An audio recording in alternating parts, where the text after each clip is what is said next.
throw a screwball and strike out the MC. And if he tempts me, I knock him out like Jack Dempsey. I burn some Sensi, then chase it with the Guinness. The illest, now hit me with the hook because I'm finished. Shane, a skeptic or a cynic, and I am one or both of those right here, would say, okay, you beat a C-rated fighter, so what? Well, I mean, you're trying to get wider public acceptance. You fight a guy nobody ever heard of, he's unknown, he's unranked, and you knocked him out. Big deal.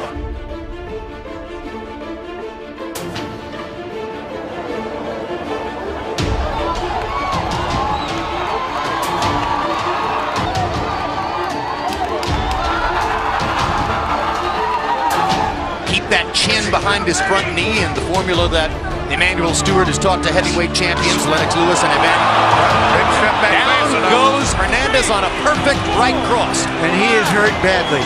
Very hard shot, perfect right cross, and Russell Moore's going to wave it off. Hey, you looking for an impressive Andre Berto victory? I have to tell you something, Jim. When a victory comes that easily, I'm sorry. Yeah, the boxing crowd is a cynical bunch. And Roy mentioned the name of the character in this story tonight. I think you heard both fighters mention it, victorious fighters, and that's Al Haymon. And there's a backlash in boxing, I think, at times against Al Haymon fighters because he seems to wield influence out of proportion with others in boxing. He's able to get one of his fighters an 8-round fight, practically unheard of on HBO against an overmatched opponent, a fight usually that wouldn't be seen on HBO. Andre Berto for years has been criticized for not fighting top opposition, for handpicking. Andre Berto's not handpicking anyone, he'll fight anyone. That's the people around Andre Berto being careful. And so there's been a backlash against Haymon fighters, which is deserved in one way, but in another way kind of unfair to the fighters. This is his biggest professional night if he wants to become a world champion. Now the big right hand has hurt him. Ian, that was a tremendous punch. Full credit for taking that. He needs to grab hold. He needs to grab hold of David Haye.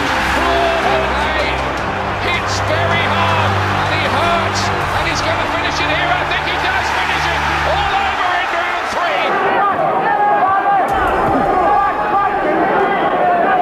第3ラウンド25秒切りました。27歳のスピード、そして47歳のスピード。また食らっていた。さあ追い上をかけます。スピードに乗ってミロストレート。ウィリアム・ジョッキー。今度は佐藤、ボディを突っ込みます。まだ捉えています。ここで試合終了です。ジョー・コートスがさすがにこの試合を取りました。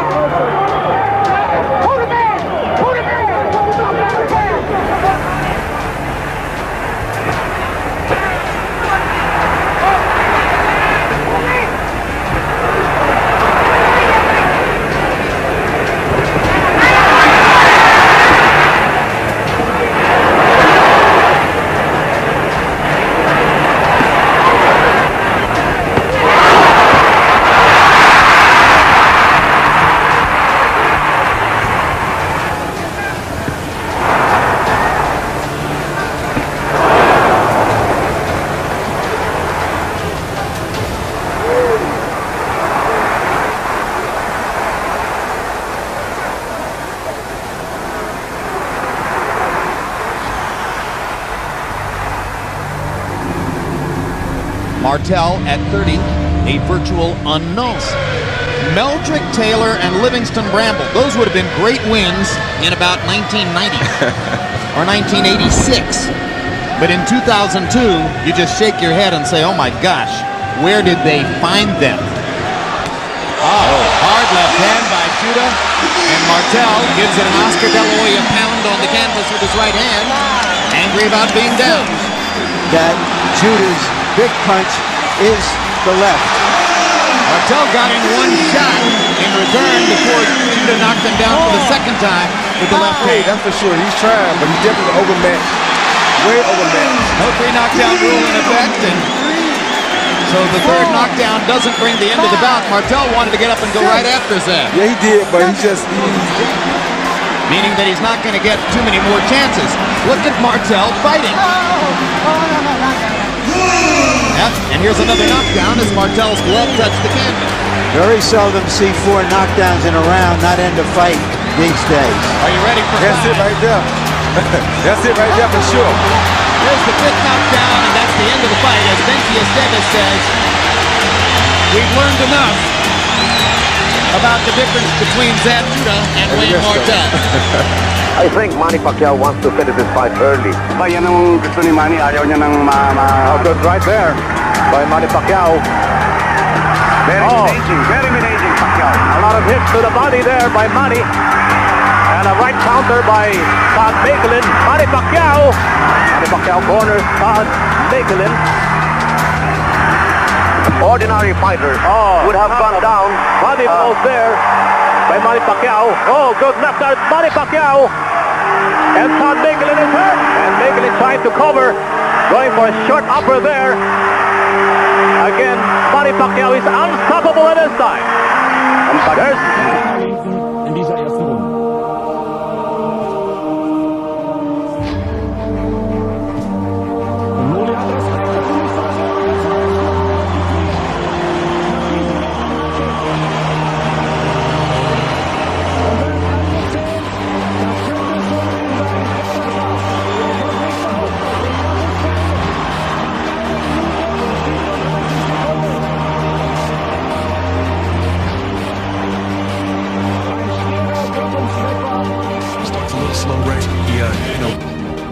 Feels his way around a little bit, but I've seen him actually shooting more jabs than normal in this first round, and Zarafa's looking to counter him with that straight right hand off of the jab.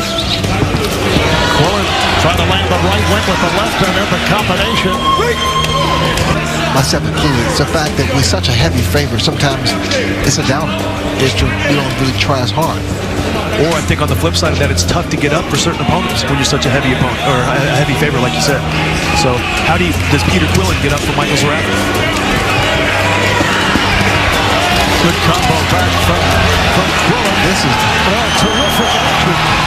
This is dangerous here. Yeah, Zarafa off balance and knocked down. And he is badly. That's it. It's over. Peter Quillen with a 5th round knockout of mine. It was called immediately by the referee Arthur McCanny Jr.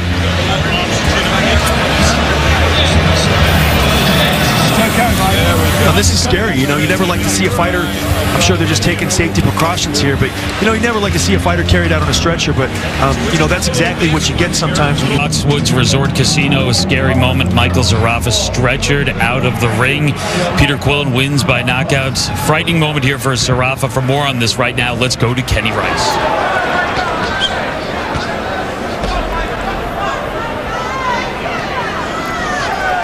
Все очень часто говорили о том, что Дэвид Ку однорукий боксер. Его страшный левый крюк уже массу людей отправил. Вот вам и удар справа. Туа удивляет который раз. He throws that shot straight down the middle. There's no loop in Miguel Cotto's right hand. No, but his jab is... Gomez here and having beaten in those shows showed him brawling, but he really has skills. He's left jab though that is level. And Cotto's treating this like a sparring session, Emmanuel. A lot of punishments in the first 2 rounds. Because, you know, one thing we know, Cotto does get hurt. So, but the one thing, he gets up and he fights. Margarita is so comfortable doing that.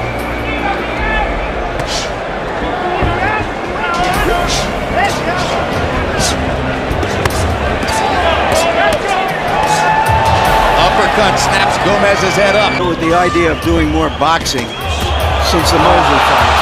He wanted to test just how hurt Gomez is and would be a decent fighter against a lot of good fighters. He doesn't have the power. Be enough to seriously damage him. Seemed to be an unwise tack to take. Down goes Gomez for the 3rd time in the fight. He's a shell of the person who came into the ring. Who is he fighting? What's his name? Rob Salka, something like that. He's not exactly a household name. Probably not even a household name in his own house. Rod Salka 19-3 overall, only 3 knockouts. 19 of his pro fights have been in Pennsylvania. And look there at the bottom. He is currently unranked by the WBC and WBA, and yet he's fighting for Danny Garcia's junior welterweight title. Now, Teddy, there are criteria and qualifications you have to meet to fight in a title fight. One of them is that you have to be either a top 10 rated contender, a former champion, or a current champion, among other things. He doesn't meet any of those criteria. So how is he getting this fight? Can anyone say Al Haymon? I mean, one way, look, Al Haymon is very influential, but it doesn't have to be Al Haymon in this case. It just has to be someone with relationships with the organizations to get them to do what they do, which is circumvent their rules. I mean, what I wanted to show there, we didn't get a chance to show it, but I wanted to show, but you saw the graphic, that he's not rated. He's not rated. I wanted to show you that 15 guys in each one of those organizations are rated. He's not one of them. He's not even close. But what it's magically going to do, it's magically going to make this fella that we just show up in the ratings. Magically. He's not rated, by the way. As of today, not rated. Not near. But before that fight, presto, magic, he'll be rated. And if that doesn't work, they got a bylaw. Well, those little letters that you got to look at real close says, you know what, if we don't like all the rules, we can change them all. And we can circumvent them. And we can basically do whatever we want. In December, he appeared on Show Extreme and dropped. Oh, and he just got rattled there by Danny Garcia. And down goes Rob Salka. Feels like he wants to stop this. And he may be very close to doing so. But Salka showing his grit. And Hart gets rocked with that left hook. Salka down, and it's over. Statement made by Danny Garcia. To no surprise, as he was the prohibitive favorite. If Danny can maintain his composure and make it through this, it'll be hard for Klitschko. But Klitschko lands a big right hand shot. Williams' hands drop. Still a minute to go in the round. Natali's got a chance for a first round KO here. Down goes Williams. Mistaken. Good hook by Klitschko. Floors Williams. That was about a 3-inch left hook. That was stunning. 6, 7, 8, 9, all right? That's it. Start the fight. He's seen enough. About ready to come up. You'll see Roman almost lifted off his feet. There it is. Roman staggered. Of course, George is all over him, and that quick punishing right floors him for the second time. Really, he is against the ropes. Foreman swinging wildly and missing, but final knockdown takes place. This time, Roman will not be getting up. The official time, 2 minutes of the first round. Look at Roman's eyes.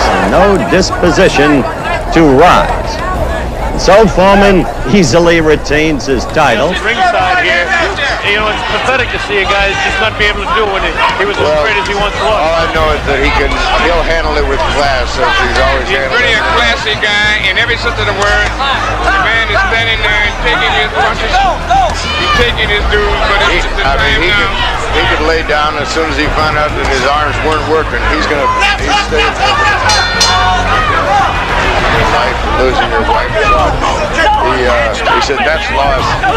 He handled it with dignity. Anthony Angelo wants to stop the fight. And they all have bargained with him. Angelo Dundee wants to stop the fight. That's it. They stopped the fight at TKO.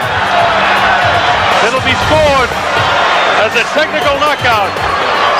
Mary! Get back here! They're fighting for his life. He gives up his reach. He's got his legs spread far apart.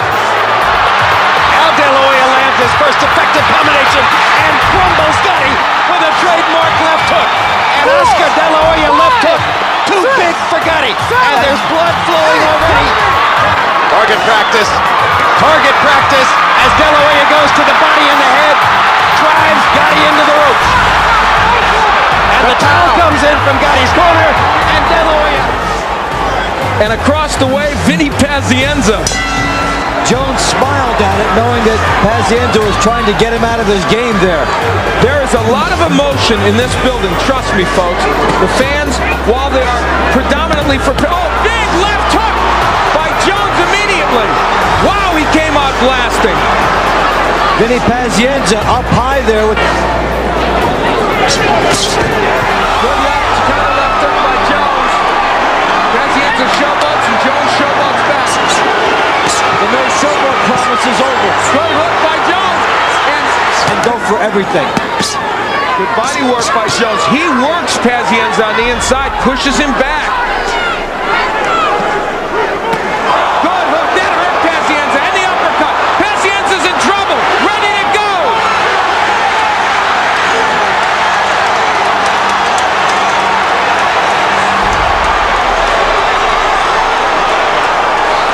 He is rocked from being it.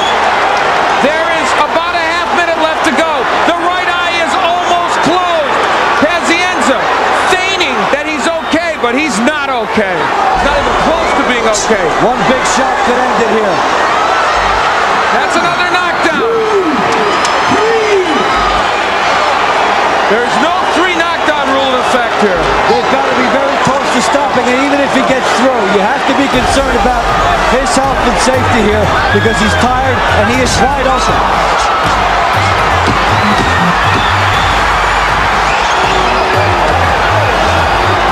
It is over. Roy Jones Jr. has defended his IBF junior middleweight title.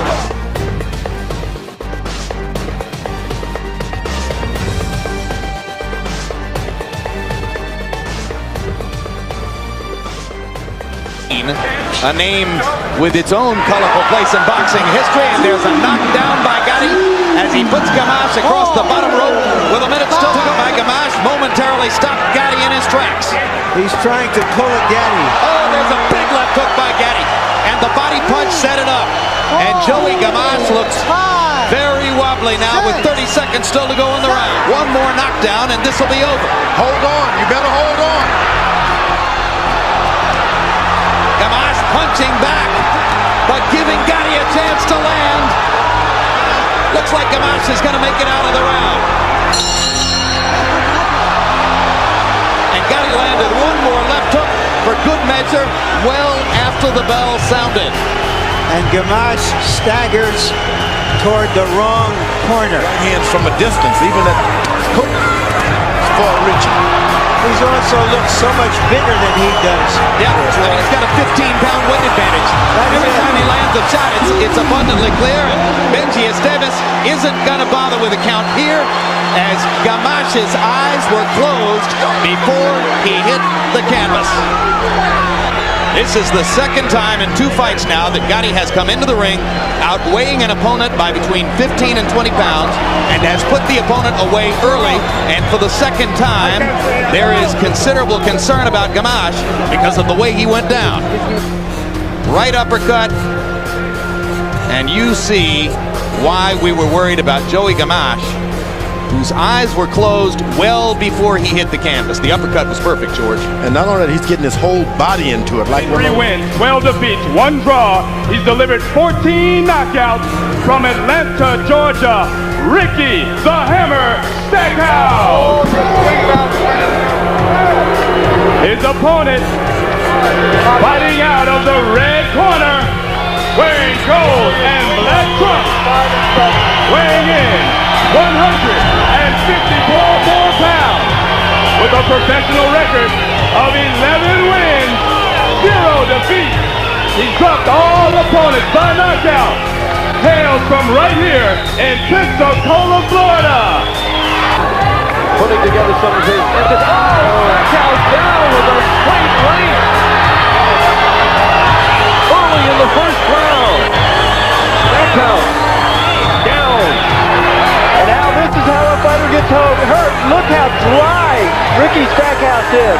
He has not even broken a sweat coming into this opening round. And with a young tiger of fast starting like Roy Jones is, this is over.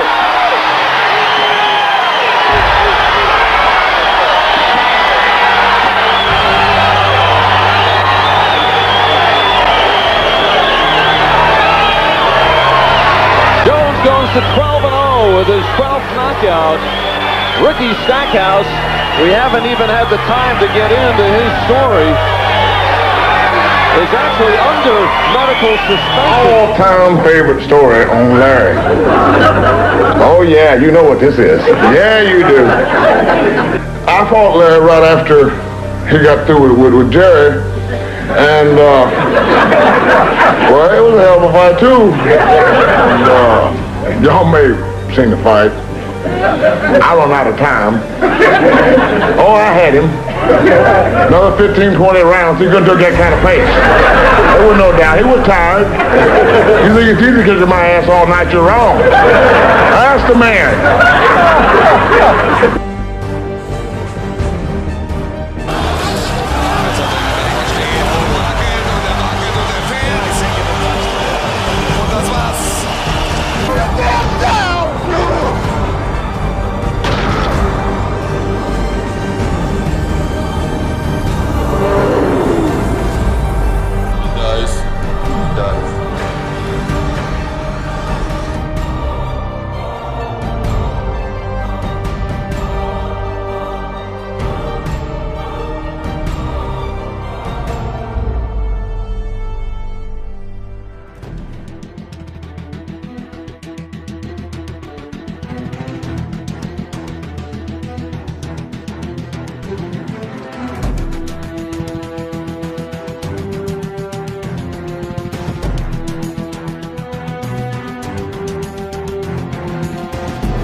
Fights back.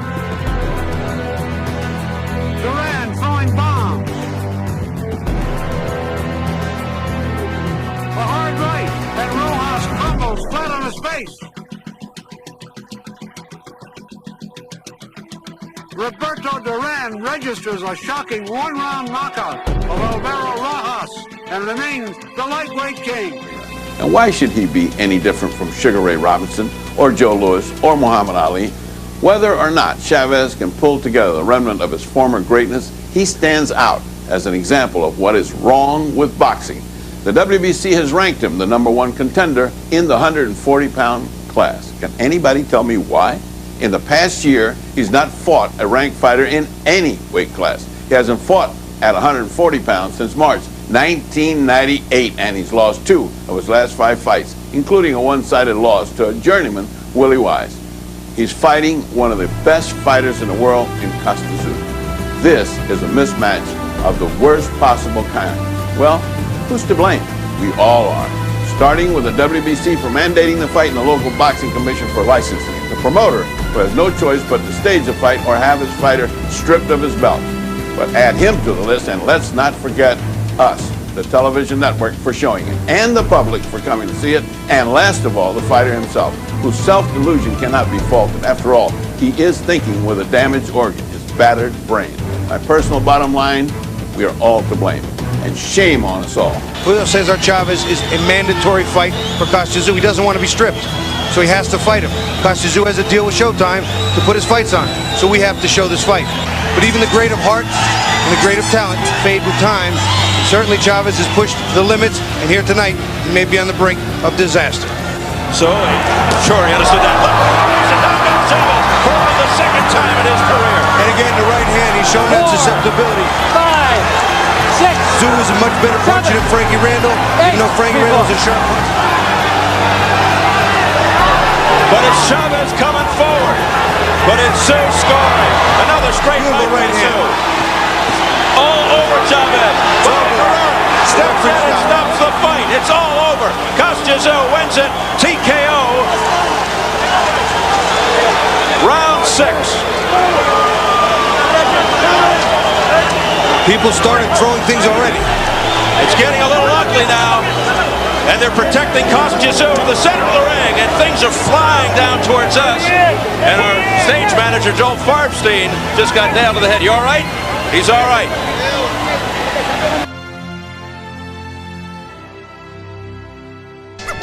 Motherfuckers know who's the best. If it ain't Fat Joe, then it must be Lord Finesse. Hot Damn, it's the return of the funky man. I'm hip to the game.